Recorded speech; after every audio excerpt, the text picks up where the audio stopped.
ஒரு சந்தன பொட்டு எடுத்து வச்சுக்கவா முடிச்சு ஒரு சேலைய கட்டு இறுதி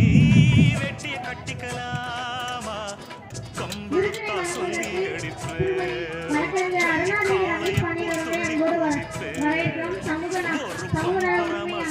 அடிப்பேன் உங்க பட்டனுக்கும் சாந்து பட்டு ஒரு சந்தன பட்டு எடுத்து வச்சுக்கம்மா பூ முடிச்சு முன்னாள் கபடி வீரர் மவுல்ராஜ் அண்ணன் கைது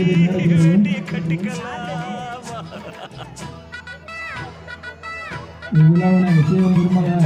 இன்றைக்கு சிறப்பாக நடத்தி கொண்டிருக்கும் மருதம் கல்வி பண்பாட்டு அறக்கட்டளை நிறுவனர் ஆதி ஆனந்த் அவர்களையும் நேர கழிக்கிறோம்.